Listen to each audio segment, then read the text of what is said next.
All right, if you're trying to grow and scale your e-commerce business to 5 million plus, this one is for you. Tune in, okay? So I have a resource that I think will be super helpful and fundamental to what you are trying to do.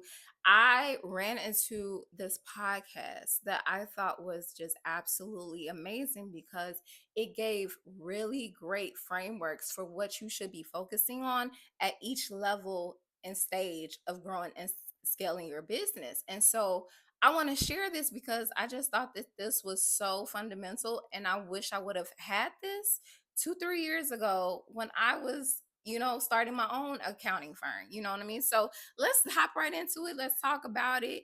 And let's get into it. So the name of the podcast is called the Sweaty Startup Podcast, and I'm blanking on the host name. I'll let y'all know at a later date. But essentially, when I ran into this podcast, they have episodes ranging from 7 to 9 minutes, right? So real quick. So if you like those quick type of episodes, you might like this one, right? I typically don't. I like the long ones because I like to sit and marinate, honey. Okay. But what caught my eye were these titles. So the titles, drew me in because I was like, okay, he might know what he's talking about. Let me see what's going on. So one of the titles said scaling to your first million or something like that, or your first 5 million or something like that, right? And so I was like, I was intrigued. Let me listen. Let me see if it lines up with what I've seen in practice, what I've seen from my firm, what I've seen from my clients. Like, let's see if it lines up. Let's see how it goes, right?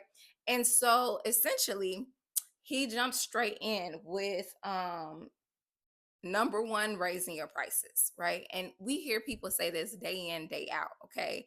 And here's the caveat to that. Your prices should still match or the value of your product should exceed the price of your products. Don't be out here scamming people, y'all. All right. So many times I hear so many people say, raise your prices to the point where people get out of control and they start charging like $1,500 for something that's worth 30. Let's not do that. Let's not do that. Okay. But here's why raising your prices is so key and so fundamental.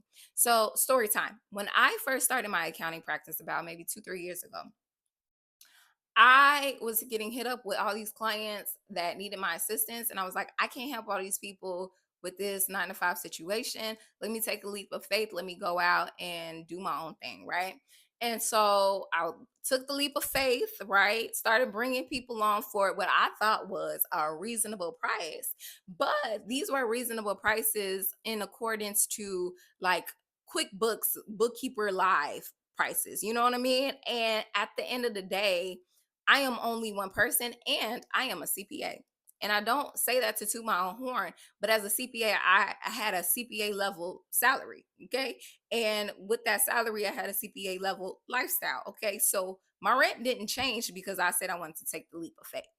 Okay. So let's establish that. So what happens is now that I'm charging all these low prices, I have to sell so much more to cover my personal costs, to cover the cost of my business, because all of these accounting softwares cost money, y'all. Okay. To cover all the electronics, whatever I needed, I gotta sell so much to just cover that and to cover, whatever admin assistance, trainings, all of that stuff. So what happened was this is where things started to crumble because and I'm going to jump into the framework that he says after raising your prices, which is spending half your time selling and half your time executing from 0 to 200,000. So at 0 to 200,000, you'd be spending half and half, right? What happens when I took on a whole bunch of people at low prices is that I ended up spending 90% of my time executing and maybe 10% selling. Okay. And this creates several issues. Biggest one being now that I'm spending all my time executing, I have no time to sell and bring more people on because, for one, I ain't even got the bandwidth to take more people on because I'm still trying to struggle with the people I already had. You know what I mean? So this created a lot of issues because although the money coming in stopped, my bills didn't. Okay. So it got to the point where I basically had to burn the whole thing down and start over from scratch. And so I don't want that for y'all, especially if you are an e-commerce business, right? You need to make sure that your margins are good enough, meaning that After you pay for your inventory, you have enough coming in to cover your growth, to cover your infrastructure, to cover growing to another warehouse, hiring employees, investing in your business. Like all of these things, you need to make sure that your pricing is good enough to make sure you can cover all of that. And so that's why pricing is so fundamental. If you have a question on if your pricing is good, make sure you reach out to me and I can help you, walk you through a framework to help you figure that out. But jumping into the next point, right? So after 200,000, from 200,000 to 2 million, now you are spending half your time still selling. Now you are spending half quarter of your time executing. No, sorry. Yeah, quarter of your time executing and a quarter of your time hiring and recruiting and training. Okay. And this is key because what I've seen with a lot of my clients is that they mess up at this level. What got them to a million is not what takes you comfortably from 1 million to 10 million. And you may hear a lot of people, because I've seen a lot of people that, I've done their bookkeeping, if you will, and they get on these podcasts and they say, "Oh, I made 10 million. Oh, I made 7 million. Oh, I made all this money."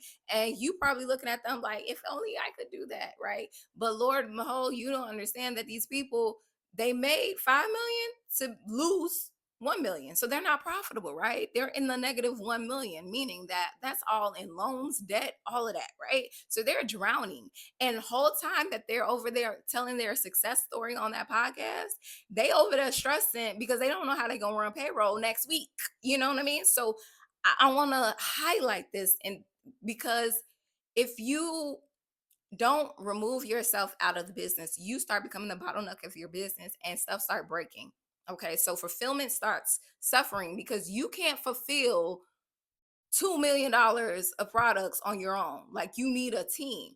And if you are not hiring and training competent people and spending that time to do that, then next thing you know, you run into this issue where you feel like you can't afford to step out of your business because your people aren't competent enough to do it for you, or you don't trust them. You think they're going to steal from you. You think they're going to rob your passwords, like whatever that may be.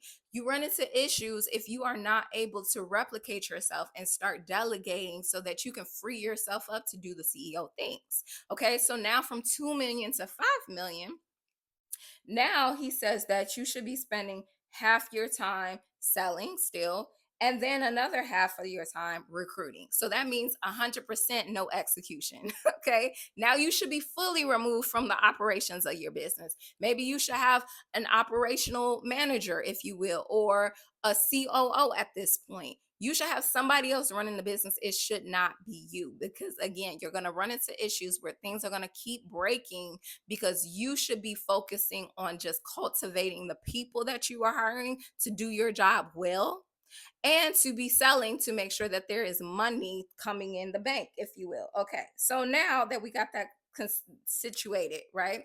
Now, 5 million plus, there is no more selling to customers. Now you are spending 100% of your time recruiting, hiring, training, making key decisions. Okay. So at this point, you should have a full blown marketing team that is able to sell without you having to put your name and your face to everything. Okay. So at this point, you should be spending 100% of your time being the CEO, okay? The chief executive officer. And I thought that this was a good framework just as a general guide. It's not going to apply to each and every business, but let me know your thoughts. Was this helpful for you guys? Do you see this happening in your business? Can you vouch for what he says? Let me know your thoughts. I'm interested to hear, okay? All right, see you on the next one. Bye.